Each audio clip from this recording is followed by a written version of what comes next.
मेरा आना तकरीबन यहाँ तीसरी मर्तबा मेरी हाजिरी हो रही है, तो मैं ये चाहता हूँ कि आप तक मुसलसल बैठे हुए हैं, एक पैगाम और कुछ बात आप तक पहुँच जाए तो मैं समझता हूँ ये प्रोग्राम भी कामयाब हो जाएगा।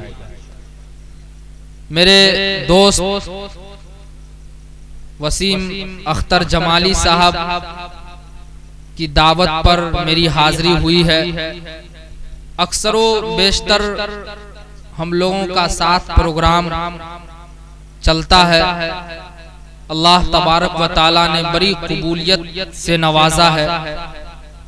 ये अलग बात है कि आपके दरमियान है तो उतनी बड़ी कोई बात नहीं होगी, लेकिन ये हम लोग जानते हैं प्रोग्राम में इनको जिस तरीके से लोग बुलाते हैं, सुनते हैं, ये हम ही लोग जानते हैं। बड़ी मोहब्बत करते हैं इनसे लोग।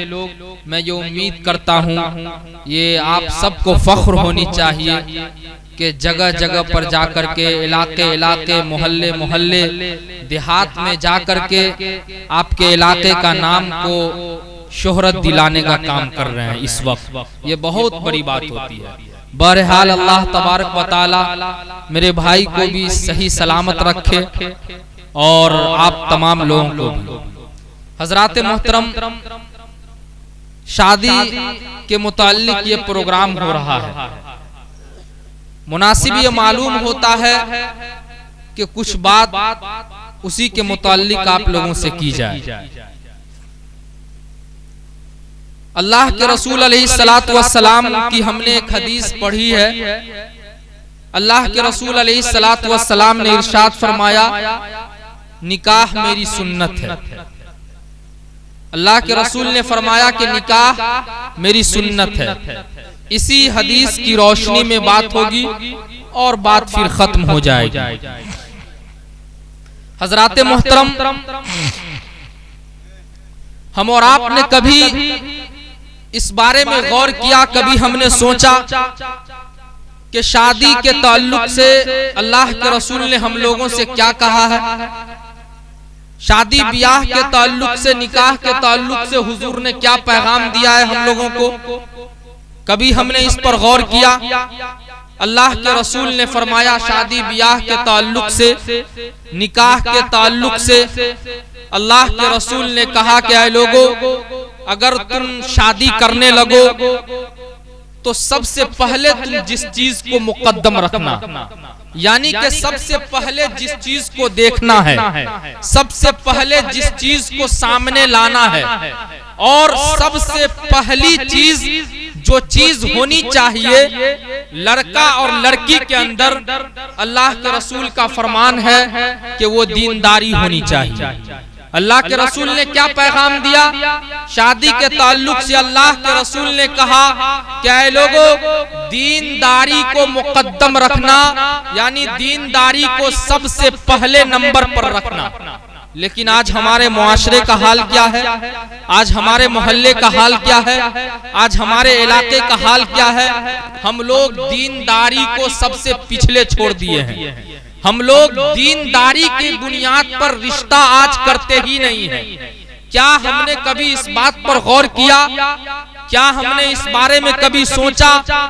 आप गौर कीजिएगा कि आखिर एक वो लड़का जब उसकी शादी नहीं होती है, शादी से पहले वो लड़के की तारीफ के पुल गिनाते गिनाते और खूबियों को बयान करते करते माँ बाप थकते नहीं थे।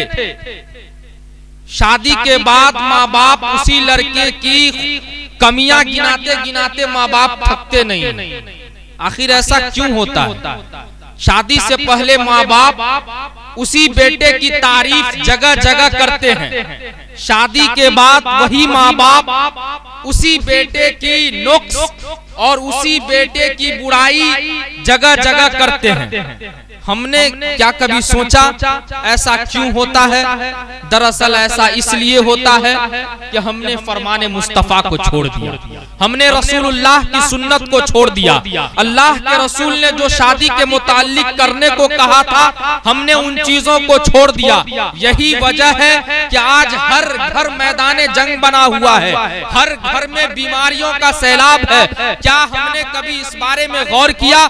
याद रख लीजिए मेरे मोहतरम, अल्लाह के रसूल का सबसे पहला फरमान शादी के मुताल्लिक ये है कि ऐ लोगों, जब भी तुम शादी करना, लड़की दे रहे हो या लड़की ले रहे हो, सबसे पहले घर के अंदर जिस चीज को देखना वो दीनदारी को देखना। लेकिन आज हमारे इलाके का हाल क्या है, आज हमारे मोहल्ले का हाल क्या है, आज हमारे खानदान का हाल क्या है? हम सबसे पहले दस्तरखान देखते हैं, दस्तरखान, फिर उसके बाद से गिनने पे आ जाते हैं कि दस्तरखान पर कितने तरह का रखा गया है, फिर उसके बाद से कितना मिलेगा, इस पर आते हैं। मेरे मोहतरम, हमने फरमाने मुस्तफा को छोड़ दिया।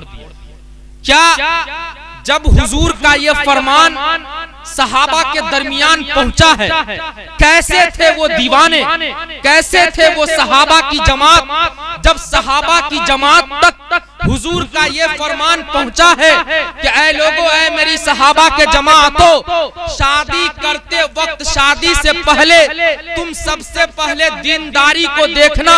तो सहाबा की जमात ने हुजूर की बातों पर कैसे अमल किया है, किस तरह से हुजूर की बातों पर अमल किया है? आज हमें भी जरूरत है हुजूर की बातों पर उसी तरीके से अमल करने की। कैसे थे वो दीवाने, वो सहाबा की जमात तक जब हुजूर का ये पैगाम गया है, जब हुजूर की ये बात सहाबा के दरमियान पहुंची है, तो एक सहाबी रसूल हैं हजरत अब्दुल्ला बिन मसूद रजी अल्लाह ताला अन्हु। अल्लाह अल्लाह, इतने बड़े सहाबी रसूल हैं, इतने बड़े सहाबी रसूल हैं। अल्लाह तबारक व तआला ने हजरत अब्दुल्ला बिन मसूद को मालो ज़र का इतना बड़ा खजाना अता किया था, और इतने बड़े बिजनेसमैन थे, और इतने बड़े कारोबार के नाम से हजरत अब्दुल्ला बिन मसूद उस वक्त मक्के और मदीने के अंदर जाने जाते थे कि आपका बिजनेस लोकल मंडी में नहीं बल्कि आलमी मंडी में हजरत अब्दुल्ला बिन मसूद के कारोबार का डंका बजता था।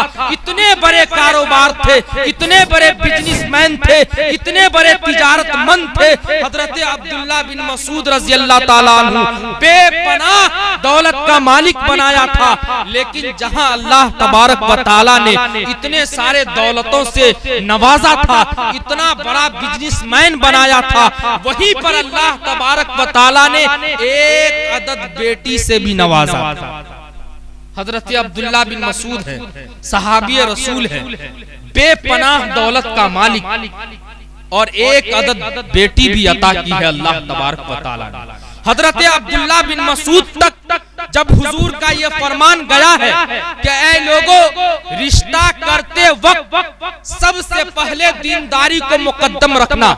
हजरत अब्दुल्ला बिन मसूद है, उनकी बेटी जब जवानी की दहलीज पर पहुंचती है, हजरत अब्दुल्ला बिन मसूद की बेटी जब जवान होती है और शादी की उम्र को पहुंचती है, तो हजरत अब्दुल्ला बिन मसूद के घर चार जानिब से रिश्ते आना शुरू हो जाते हैं। चारों तरफ से रिश्ते हजरत अब्दुल्ला बिन मसूद के घर आ रहे हैं। उनकी लड़की के लिए हजरत अब्दुल्ला बिन मसूद हैं, तमाम रिश्तों को देख रहे हैं, तमाम रिश्तों को देखते रहे हैं, और किसी भी रिश्ते को मंजूरी नहीं देते हैं।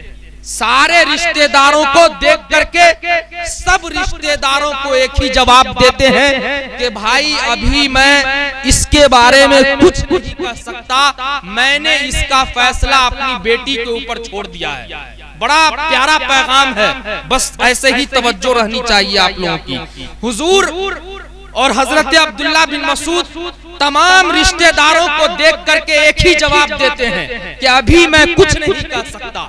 तमाम रिश्तों को हजरत अब्दुल्ला बिन मसूद देख रहे हैं, किसी को मंजूरी नहीं दे रहे हैं। क्यों कि जितने भी रिश्तेदार आ रहे थे सब के सब मालदारों के रिश्तेदार थे, जितने भी रिश्तेदार आ रहे थे सब के सब दुनियादार वाले थे, जितने भी रिश्तेदार आ रहे थे सब के सब बिजनेसमैन थे, जितने भी रिश्तेदार आ रहे थे सब के सब पैसा वाले थे।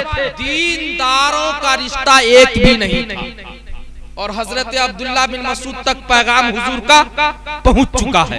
जितने भी रिश्ते आ रहे थे सब के सब दुनियादार के रिश्ते, किसी को मंजूरी न दी। अल्लाह अल्लाह हजरत अब्दुल्ला बिन मसूद हैं, एक रोज मस्जिद के अंदर नमाज पढ़ने के लिए तशरीफ ले गए हैं। हजरत अब्दुल्ला बिन मसूद जब नमाज पढ़ने के बाद मस्जिद से बाहर निकलने लगते हैं, जब मस्जिद के सिहन में पहुंचते हैं तो सामने देखा है कि एक नौजवान आ रहा है। वो नौजवान एक ऐसा नौजवान है जो चल रहा है तो जमीन सही से पांव जमीन पर पड़ नहीं रहा है। वो नौजवान सामने से आता है, हजरत अब्दुल्ला बिन मसूद हैं, मस्जिद के सिहन में खड़े हो जाते हैं, रुक जाते हैं और उस नौजवान को देखने लगते हैं। वो नौजवान मस्जिद के अंदर दाखिल होता है। हुजूर सल्लल्लाहु अलैहि वसल्लम के सुन्नत के मुताबिक उस नौजवान ने सलाम किया है। हजरत अब्दुल्ला बिन मसूद ने सलाम का जवाब दिया है। सलाम का जवाब देने के बाद वो नौजवान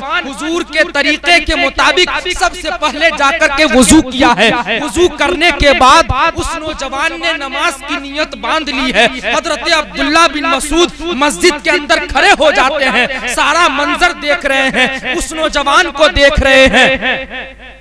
वो नौजवान नमाज की नियत बांध करके खड़ा हो जाता है। नमाज की नियत बांधने के बाद हजरत अब्दुल्ला बिन मसूद देख रहे हैं, बागौर मुताला कर रहे हैं। वो नौजवान कयाम के आलम में है। हजरत अब्दुल्ला बिन मसूद देख रहे हैं, वो नौजवान रुकू में जा रहा है। हजरत अब्दुल्ला बिन मसूद देख रहे हैं, वो नौजवान सजदे के आलम में पहुंचता है। हजरत अब्दुल्ला बिन मसूद देख रहे हैं और सजदे के आलम में हजरत अब्दुल्ला बिन मसूद ने अपनी जिंदगी का एक अहम फैसला कर दिया और हजरत अब्दुल्ला बिन मसूद ने कहा कि ऐ अब्दुल्ला, तुमको जिस अपनी बेटी के लिए जिस लड़के की तलाश थी, जिस रिश्ते की तलाश थी और जैसा लड़का तुमको अपनी बेटी के लिए चाहिए था वो कहीं और नहीं बल्कि वो नौजवान है, यही मस्जिद में है। इसी नौजवान से अपनी बेटी का रिश्ता कर दे। हजरत अब्दुल्ला बिन मसूद ने जब वो नौजवान नमाज से फारिग हुआ है, हजरत अब्दुल्ला बिन मसूद उस नौजवान के करीब गए हैं। करीब जाने के बाद उस नौजवान से कहा है कि ऐ नौजवान, तू कहाँ का रहने वाला है?